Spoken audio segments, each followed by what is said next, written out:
¿Cómo están, hermanos? Ahora sí, ahora se escucha bien. Efesios, muchachos, hermanos, muchachos, los jóvenes.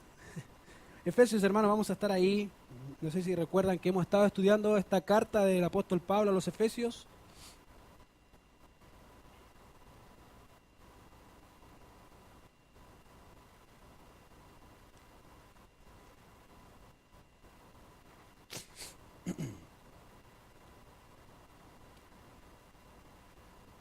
Efesios capítulo 3. Ya vamos avanzando muy rápido en este libro y creo que ha sido una bendición para nosotros poder escuchar sobre lo que el Señor es para nosotros. Somos ricos espiritualmente y realmente la gracia del Señor ha sido manifestada en nuestras vidas, ¿cierto?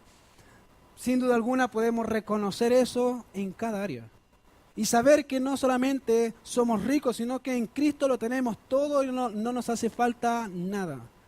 Es excepcional. Es realmente un asombro para mí poder entender que realmente Cristo es el centro de todas las cosas.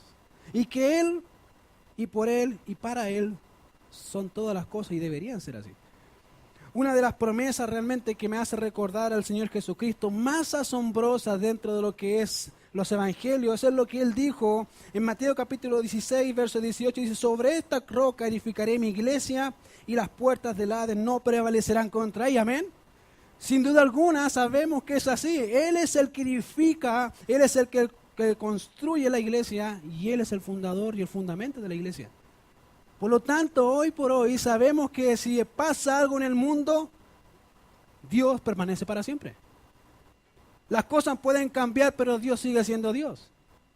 Y hoy también podemos entender una verdad muy, muy impresionante, que si bien Él es la roca, Pedro dijo: vosotros también como piedras vivas, sed edificados como casa espiritual y sacerdocio santo, para ofrecer sacrificios espirituales aceptables a Dios por medio de Jesucristo. Y algo, hermanos, interesante de las Escrituras es entender que si bien Cristo es el fundamento, también Cristo es el edificador. Él edifica su iglesia y ha dotado a cada uno de los que estamos acá con dones dados por el Espíritu Santo para que su iglesia crezca y se desarrolle como tal. El apóstol Pablo dijo que somos realmente edificados sobre el fundamento de los apóstoles y profetas, siendo la verdad la principal piedra del ángulo es Jesucristo mismo. Por lo tanto, nosotros tenemos algo en particular. Somos el templo de Dios, somos el edificio de Dios, somos obra de sus manos, somos su iglesia, ¿cierto? Somos la iglesia del Señor y por ende ya no hay judíos ni gentiles. Ya no hay circuncisión o incircuncisión, somos un solo cuerpo, una nueva creación hecha por el Señor Jesucristo al morir en la cruz y al resucitar. Y hermanos, es excepcional porque antiguamente, si vamos a estar viendo en Efesios más adelante, que no teníamos realmente nada.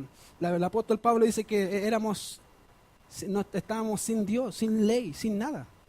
Ajenos a los pactos de la promesa. El pastor Rodrigo habló eso la semana pasada, capítulo 2, verso 11, dice: por tanto, acordaos de que en otro tiempo vosotros los gentiles, en cuanto a la carne, erais llamados sin circuncisión por la llamada circuncisión hecha con mano en la carne.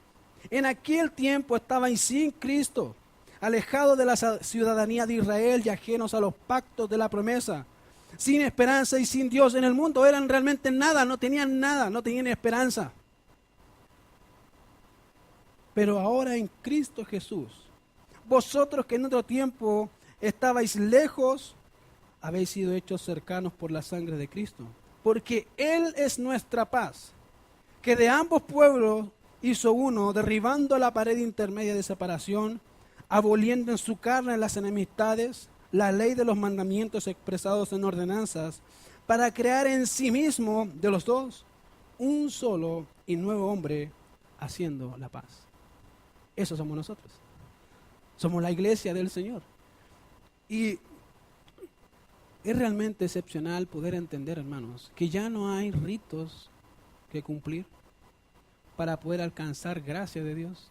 O alguna forma de rito por el cual decir: mira, Dios, como lo hacían antiguamente, no sé si se recuerdan, que si yo pecaba tenía que ir con un cabrito, poner las manos, matar al cabrito, hacer todo un ritual para poder ser perdonado por el Señor. Hoy no. Ya no hay una separación entre los judíos y entre los gentiles. Por lo tanto, no existen los judíos cristianos, hermanos, son cristianos. Ya no hay judíos cristianos, son parte de esta iglesia. Son parte de la iglesia del Señor. Y es realmente asombroso ver cómo el Señor, empezando su ministerio, dijo, mira, yo voy a edificar mi iglesia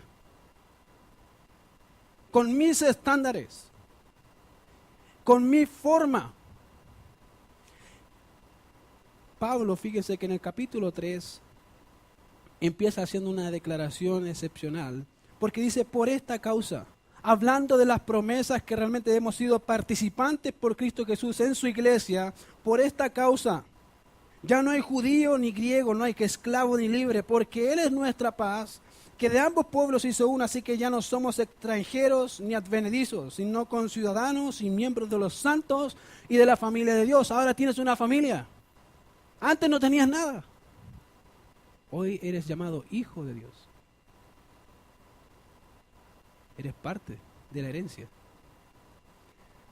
Por esta causa, ¿qué debemos entender del ministerio de Cristo que sería revelado? Hay un misterio, hermanos, o se supone, que a veces se confunde y hoy quiero poder ayudarles a entender el misterio. Muchos piensan y citan estos textos que vamos a ver hoy día, capítulo 3, verso 1 al 7, diciendo que la iglesia era el misterio de Dios revelado.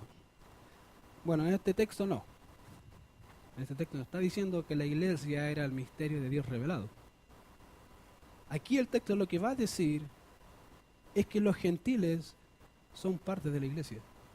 ¿Se acuerdan en Hechos capítulo 2 cuando empieza a predicar el apóstol Pedro y se convierten 3.000 personas? Dicen que eran judíos. Todos judíos.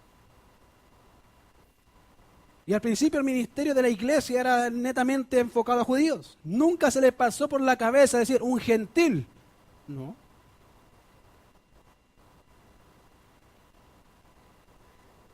Es por eso que realmente el Señor está diciendo acá, y Pablo quiere hacer realmente un énfasis, quiere ayudarle a los hermanos explicando algo antes de entrar en una oración. Fíjense que en el versículo 14 del mismo capítulo dice, por esta causa doblo mis rodillas ante el Padre de nuestro Señor Jesucristo.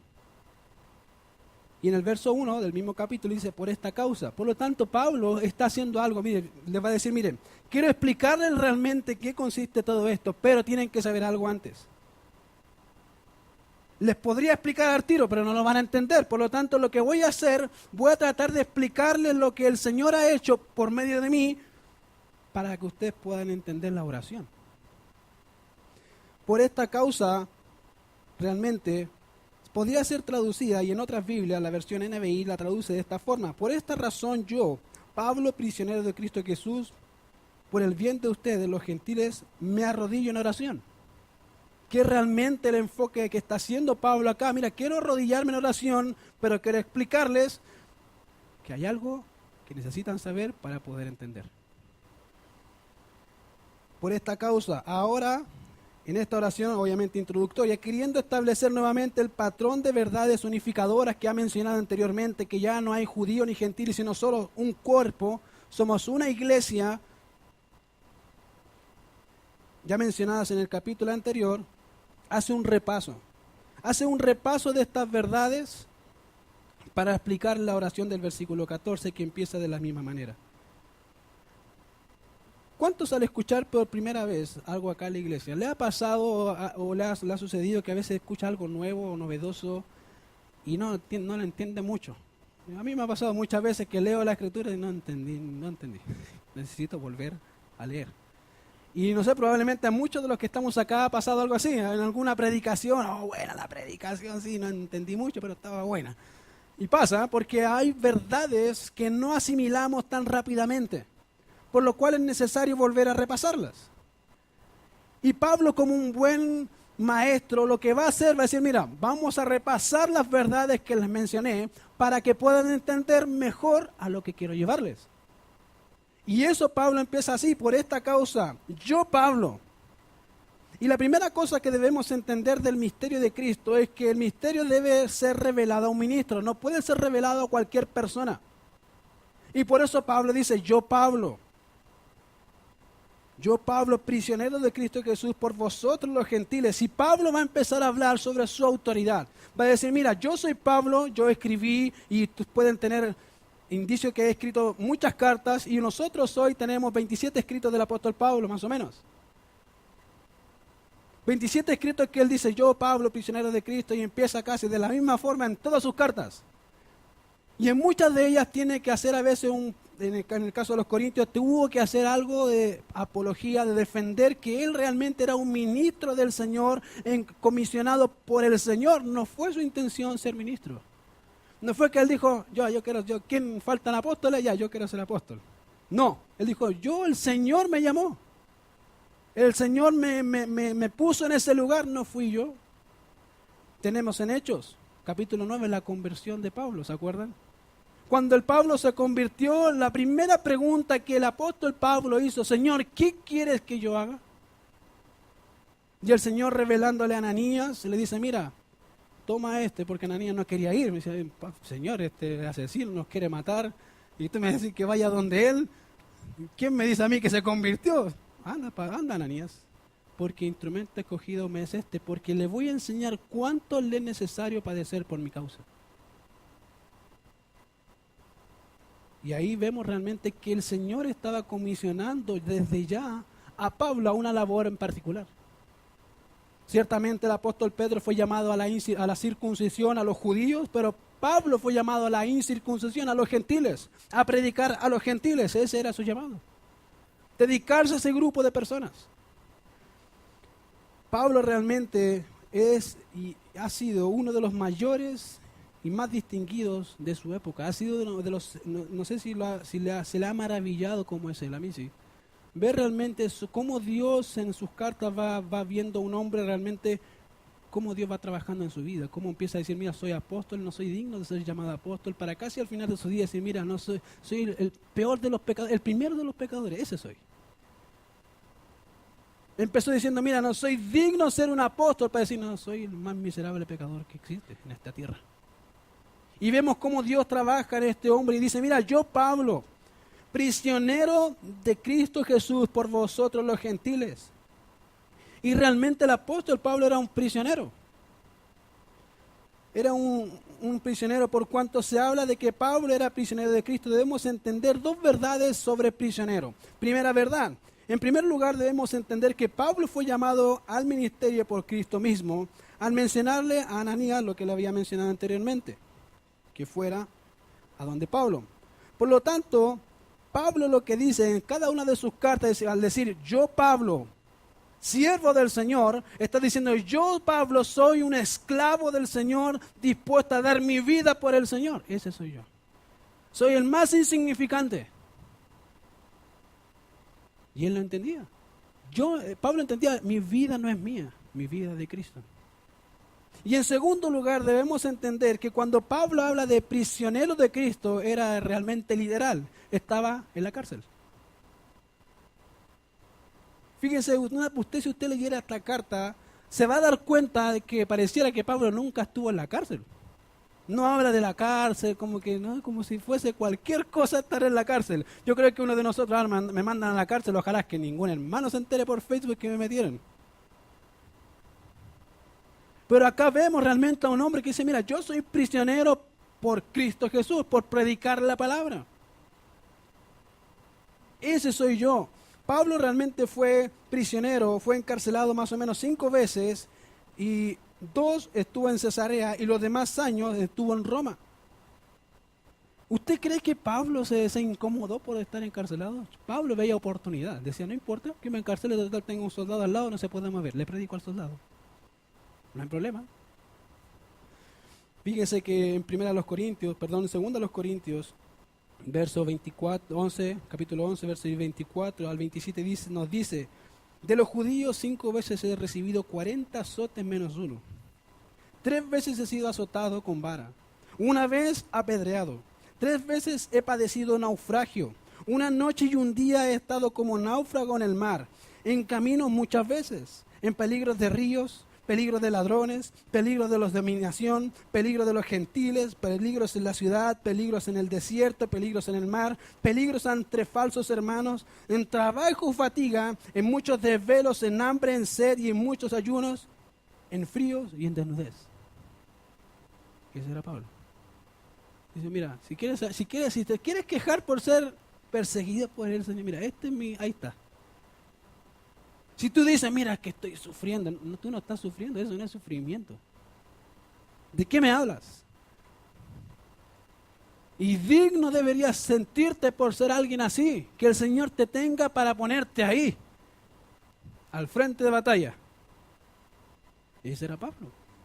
Por eso Pablo dice, yo soy un prisionero de Cristo. Pablo nunca se consideró un prisionero de algún lugar o estado o gobierno, sino un esclavo de Cristo. Pablo no dijo, pucha, estoy en la cárcel, no puedo hacer nada. No, Pablo dijo, mira, esta cárcel no me va a detener. Porque no soy esclavo de una cárcel. No soy esclavo de un gobierno. Soy esclavo del Señor. Y eso quiero ser. Y eso soy. Para eso Dios me puso acá. Para manifestar la gracia de Dios hacia aquellos que no le conocen, que no tenían esperanza, que estaban sin Dios en este mundo. El misterio debía ser revelado a un ministro y sin duda Pablo era un ministro real, era un ministro verdadero, excepcional diría yo.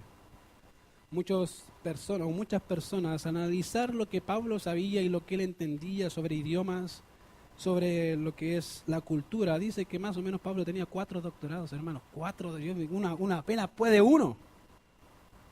Pablo tenía como 4, imagínense. Pero él dice, soy lo que soy por la gracia de Dios. Y su gracia no ha sido en vano para conmigo. Si algo sé es porque Dios es misericordioso. Si algo he alcanzado es porque Dios me ha permitido hacerlo. No he sido yo. Ese era Pablo. Por lo tanto, el misterio debía ser revelado a un ministro. 2. El misterio debía tener la autoridad de Cristo. Miren lo que dice el siguiente verso, capítulo 3,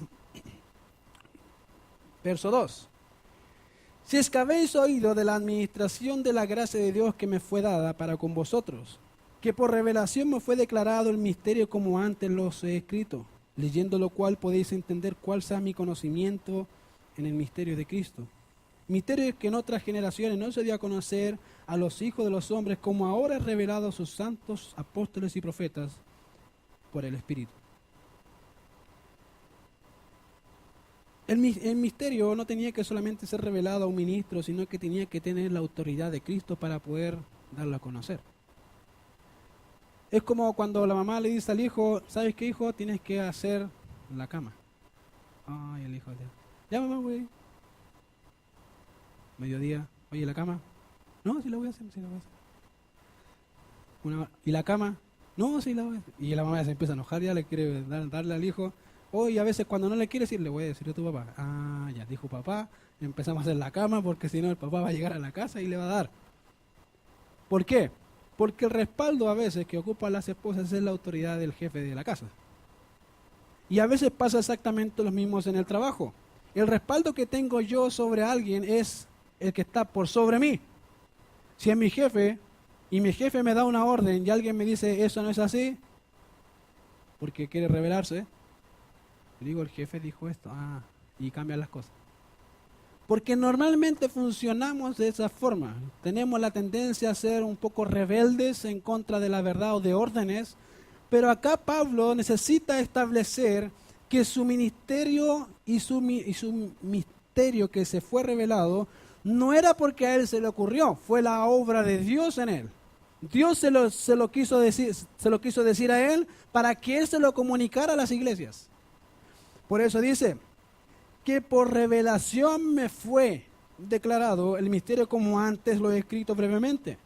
Y la idea de que le fue declarado tiene que ver con que fue Dios quien me dijo a mí lo que les voy a decir a ustedes. Esa es la idea de que fue declarado. Fíjense que dentro del español hay una cosa que se llaman podríamos decir las condiciones. Y normalmente las condiciones se escriben con un sí sin tilde, ¿cierto? Cuando es el sí es con tilde, es una afirmación. Está dando una cosa y dice, mira, esto sí es así. Cuando no tiene tilde, está poniendo una condición para decirte, mira, hace esto, pero se hace lo otro. Hay una condicionante ahí. Acá en el texto hay un sí, que es en el versículo 2. Si es que habéis oído de la administración de la gracia de Dios que me fue dada por vosotros. Y Pablo quiere decir, literalmente, la idea es, mira, yo sé que ustedes y probablemente lo oyeron o lo leyeron. ¿Por qué dice lo leyeron? Versículo 4 dice, leyendo lo cual podéis entender. Y Pablo está dando por sentado de que ellos habían oído de Pablo, habían escuchado de este apóstol y que realmente entendían algo de su ministerio. Por eso acá dice, si es que habéis oído de la administración. Por lo tanto, Pablo suponía que los hermanos ya habían escuchado acerca de esta administración de la gracia de Dios que le fue dada para con los gentiles. Ahora, ¿qué tiene que ver una administración? Porque acá está hablando de una administración. Dice, mira, a mí me fue revelado, dice, si es que habéis oído de la administración, dice ahí. Y Pablo era administrador. ¿Sí? Pablo era administrador de este conocimiento. Y la palabra administrador tiene que ver, la palabra aquí tiene el sentido general de administrar. Esto puede aplicarse a la administración de una casa o una comisión que se le dio a una persona. Antiguamente había mayordomos, si van a ver la escritura y a veces en dibujos animados o cosas así, van a un mayordomo que él tiene a cargo a una persona. No sé cuánto acá, por lo menos tengo un ejemplo muy gráfico, Batman. Batman tiene un mayordomo, ¿cierto? Todos conocen al mayordomo que siempre está para todos lados con el y él está encargado de la casa. Él no es el dueño de la casa, pero tiene la autoridad del dueño. Y a Pablo acá está diciendo, mira, Dios me puso por administrador de este ministerio y quiero decírtelo así, no fui yo. Yo soy el que administra, digo ya esto para allá, y eso está diciendo Pablo. Soy un administrador de la gracia de Dios.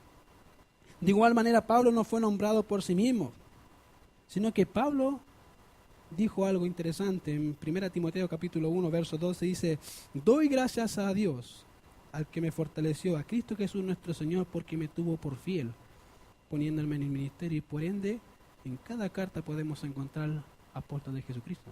Él dijo, mira, doy gracias a mi Dios. Él me puso ahí. Si ven alguna señal de apóstol, no fui yo. Y muchas veces va a encontrar gente así. ¿Quiso ser pastor? No, no quería ser pastor. Por acá estoy. ¿Pensaste alguna vez en enseñar? No. ¿Y por qué enseña? Dios. A Dios se le ocurrió. No, nunca se me pasó por la mente hablar o predicar. Es Dios, hermanos. Y acá dice realmente el Señor que Él era el administrador de un misterio, que por revelación me fue declarado. Y el punto aquí, en el texto, es expandir la información. Él está diciendo, mira, tengo un misterio y te voy a explicar un poco de esto. Fíjese que ni siquiera Pablo está diciendo cuál es el misterio. Está diciendo, mira, tengo una administración que es mía, porque Dios me la dio para compartirla, pero todavía no te voy a decir lo que es. ¿Cuál es este misterio? Quiero explicarte en qué consiste. Por lo tanto, el punto aquí es expandir la información ya dada, explicando lo dicho con anterioridad. Por esto, tiene la idea de que al explicar el momento de que Pablo escribía, es como cuando Pablo escribe. Pablo hizo lo siguiente en este pasaje. Dije, miren, yo tengo un misterio, y empiezo a escribir, pero lo escribe en tiempo futuro, pensando en el futuro. ¿Qué significa eso? Yo estoy escribiendo la carta y en vez de escribirlo en el presente, hoy, pero yo estoy escribiendo la carta hoy día, lo escribo con un evento que ya pasó. Es como si no ha pasado. Sí, pues, pero cuando llegara ella la carta a ellos, acuérdense que las cartas no eran como ahora que la manda por mail y llegan 5 nada. Antes tenía que ir un mensajero y dejar la carta y se demoraba. Por lo tanto, Pablo lo explicó de esta forma. Mientras yo escribo, este misterio ya va a ser revelado, ya fue revelado. Porque cuando les llegue a ustedes, ya va a estar. Está hecho. Dando la idea que los hermanos ya tenían en su poder lo que tenemos hoy. La carta a los Efesios. Y le está explicando literalmente eso. Le está diciendo, mira, el misterio ya se fue revelado de tal manera que como antes lo he escrito, para que ustedes puedan entenderlo. Ya lo he escrito, es como esto, lo he escrito con anterioridad, sin que ustedes lo supieran, pero lo van a saber cuando llegue su carta. ¿Cuál fue el misterio? ¿O cuál realmente, cuál era esto que dice acá? Leyendo lo cual podéis entender cuál sea mi conocimiento del misterio de Cristo. ¿Qué leyeron los hermanos? Porque acá dice leyendo, ustedes lo leyeron. ¿Y a dónde lo leímos, Pablo? No está. Sí está. Lo leyeron. Capítulo 2, verso 11. Por tanto, acordaos de que en otro tiempo vosotros los gentiles en cuanto a la carne erais llamados sin circuncisión por la llamada circuncisión hecha con mano en la carne. En aquel tiempo estabais sin Cristo, alejados de la ciudadanía de Israel y ajenos a los pactos de la promesa, sin esperanza y sin Dios en el mundo. Pero ahora en Cristo Jesús, vosotros que en otro tiempo estabais lejos, habéis sido hechos cercanos por la sangre de Cristo, por el cual Él es nuestra paz, que de ambos pueblos hizo uno, derribando la pared intermedia de separación, aboliendo en su carne las enemistades, la ley de los mandamientos expresados en ordenanzas, para crear en sí mismo de los dos un solo y nuevo hombre, haciendo la paz, y mediante la cruz reconciliar con Dios a ambos en un solo cuerpo, matando en ellas las enemistades. Ahí está escrito. Eso era realmente, dice acá, leyendo lo cual podéis entender cuál sea mi conocimiento en este misterio. Y Pablo tenía conocimiento realmente. Claramente podemos entender que Pablo sabía qué era este misterio y cómo estaba compuesto este misterio que no había sido antes dado a conocer, como ahora ha sido dado a conocer. Misterio que en otras generaciones dicen no se dio a conocer a los hijos de los hombres.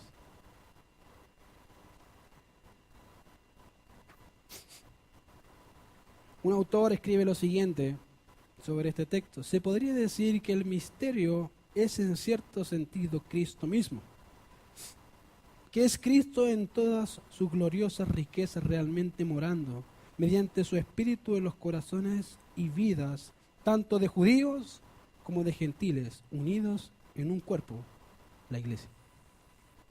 Eso es. Y no sé si, yo creo que lo escribe muy bien acá. ¿Qué más podríamos entender de la revelación del misterio? Tercero, que el misterio debía ser entendido por los de Cristo. Aquellos que son cristianos podían entender este misterio. ¿Y cuál era el misterio, Pablo? Y para poder entender esta sección del argumento de Pablo, debemos seguir con el ejemplo de lo que está mencionando anteriormente.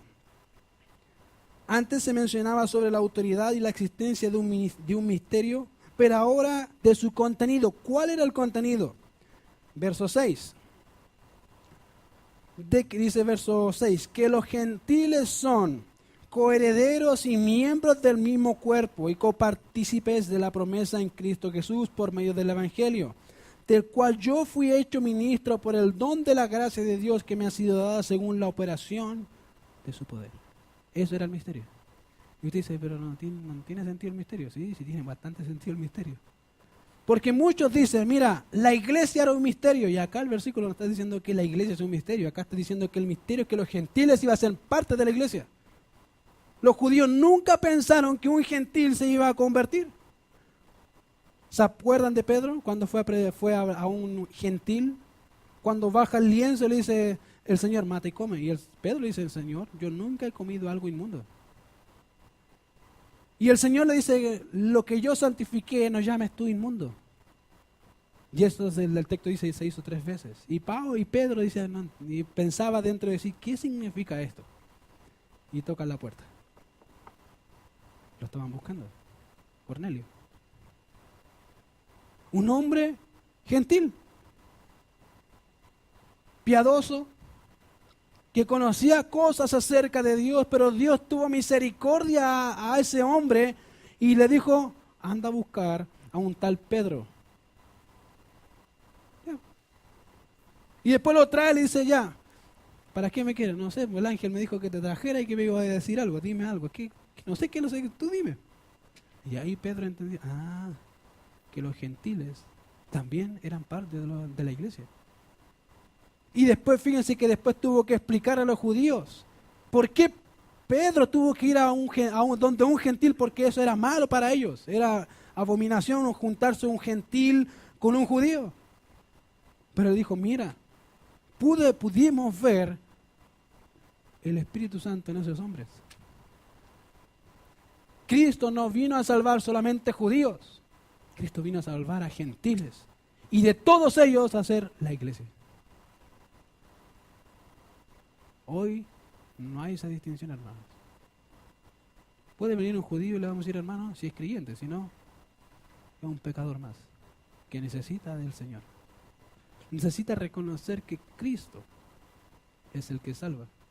Necesita reconocer que es un pecador y que se ha rebelado en contra de Dios, porque ya no hay circuncisión o incircuncisión. Fíjense que realmente Pablo dice lo siguiente: misterio que en otras generaciones no se dio a conocer a los hijos de los hombres. Dios no lo había revelado a los hombres comunes y corrientes. Dios dijo, a personas a las cuales yo voy a escoger. No se ocurre, no es como no, típico hoy día, que yo soy profeta, apóstol, arcángel y todas las cosas esas raras. Y dicen, yo soy eso. No son nada, hermanos. No son nada. Como ahora dice, he revelado sus santos apóstoles y profetas por el Espíritu de Dios. Fíjense que en Hebreos capítulo 1, verso 1 y 2 dice, Dios habiendo hablado muchas veces y de muchas maneras en otros tiempos habló por los profetas. En el periodo de los padres habló por los profetas, en estos postreros días ha hablado por el Hijo, a quien constituyó heredero de todo y por quien asimismo hizo el universo. Tenemos Timoteo. Y Pedro, dice 2 de Pedro capítulo 1, verso 20 y 21, entendiendo primero esto, que ninguna profecía de la Escritura de interpretación privada, sino que los santos hombres de Dios hablaron siendo guiados. Esa es la palabra literal. Son guiados por el Espíritu Santo. Por lo tanto, el autor principal de la Escritura es Dios. Dios. Y él dice, mira, nunca se me ocurrió a mí pensar que los gentiles iban a salvar. Fue Dios. Dios que quiso revelar esto a mí y yo ahora lo comparto con ustedes. Son parte de un cuerpo vivo, creciente, edificado sobre el fundamento de los apóstoles y que vive y permanece porque Cristo es así. Amén. ¿Usted cree que va a estar con Cristo? ¿Por qué? Porque Él nos salvó, Él somos suyo. Le pertenecemos a Él. Somos de su propiedad. Ahora, obviamente, el autor principal de la revelación es Dios, es el Espíritu Santo, y todo implica que la revelación no es solamente pasada, es presente hoy día sirve todavía. Todo lo que tenemos acá, hermanos, no perece, no cambia, no varía. No es que se aplicaba ya nomás y hoy no se aplica, hermanos. Debemos entender que las Escrituras son suficientes para cualquier cosa, ¿o no? ¿Pueden restaurar familias? ¿Pueden restaurar y salvar a un pecador perdido en su pecado? ¿Puede sacar a una persona del alcohol? Puede hacer eso, hermanos, y más. Pero parece que en muchos sentidos hoy por hoy entendemos que es mejor la psicología que la Escritura. Tiene más peso la psicología y conceptos humanos que la Biblia. Que si este hombre estudió algo que contradice la Biblia, es más importante que la Biblia, y le creemos más a él que a la Biblia, y Dios te dice, no, ¿qué tiene más peso en ti? Por eso Pablo dice, mira, este misterio no se me ocurrió a mí, esta es palabra directa de Dios, y si tú no quieres obedecer, no quieres entender, no es problema mío, yo te lo estoy diciendo, ahí está. ¿Cuál era el misterio? Que los gentiles son coherederos y miembros del mismo cuerpo y copartícipes de la promesa en Cristo Jesús por medio del Evangelio. Es misterio, aquí no es la iglesia, hermanos. Realmente es que usted y yo estaríamos parte de esto. ¿Estaríamos ahí? ¿Se acuerdan que el Señor dijo en un pasaje en Juan, dijo, mira, tengo unas ovejas que no son de este redil? ¿De qué redil sería? Interesante. Tengo a alguien, tengo personas. Y en su oración en Juan capítulo 17 dice, mira, no ruego solamente por estos, sino por los que van a creer después de estos. Él sabía que gente y más personas iban a convertirse, iban a creerle a él. Del cual Pablo fue hecho ministro por el don de la gracia de Dios que me ha sido dada según la operación de su poder. Pablo escribió: soy lo que soy por la gracia de Dios. Y aún así dijo: pues si anuncio el evangelio no tengo por qué gloriarme, porque me es impuesta necesidad, y ay de mí si no anunciar el evangelio. Él dijo: mira, no se trata de que si quiero o no quiero, me es impuesta una necesidad en mi corazón de hablar. No puedo parar de hablar y decir que Cristo reina, que Cristo salva. Él lo puede hacer y lo hace. Y dice: ay de mí si no hago eso. Dios me encomendó a eso. Tengo que hacerlo. Me guste o no me guste, lo hago igual. Me es impuesta esa necesidad. Fue Dios y su gracia lo que llamó a ser y a hacer lo que es Pablo, un apóstol. Hermanos, debe valorar realmente lo que el Señor ha hecho por usted. Capítulo 2 vemos cómo realmente nos llamó, y capítulo 1 vemos cómo realmente por el Padre nos llamó, nos santificó, por su Hijo nos limpió. Y si no fuese eso, usted no estaría acá. Usted no podría ni siquiera estar sentado, ni siquiera hubiese imaginado estar acá sentado. Pero si hay algo que podemos entender es que Dios es muy misericordioso, lleno de gracia y de verdad, lleno de misericordia de tal magnitud que ni usted y yo la hemos pensado. Hombres finitos, ¿cierto? Solamente quiero animarles, hermanos, a algo. Hay más gente, parte de la iglesia, que necesita ser alcanzada por gente como nosotros, conocedores de la verdad. Y no solamente necesita ser alcanzada, sino que se muestre el carácter de Cristo en cada uno de nosotros. Y quiero animarles a esos, hermanos, ¿a qué? Siga mirando al Señor con los ojos realmente de ver a un Cristo glorioso, porque eso es. Está en los cielos, pero está con nosotros también. Oremos. Señor, te damos gracias por este tiempo y gracias por tu misericordia. Y gracias por enseñarnos hoy, Padre, que tú eres, Señor, realmente el centro de todo lo que hay. Tú eres el fundador y el edificador de tu iglesia. Y que, Señor, podemos estar tranquilos, Señor, si pasa algo en este mundo, porque tú nos sostienes. Señor, y gracias te damos porque nos has hecho partícipe de este cuerpo. Primeramente para judíos, y hoy, Señor, podemos ser partícipe para tu gloria, de anunciar las virtudes de aquel que nos llamó de las tinieblas a su luz admirable. Señor, solo te ruego, ayúdanos, Señor, a no solamente entenderlo, sino vivirlo, Señor. Ver gente convertida y decir: creo en Cristo. Que ese sea nuestro gozo. Ver tu gloria en otros, como lo has hecho con nosotros, Señor, también. En Cristo Jesús oramos. Amén.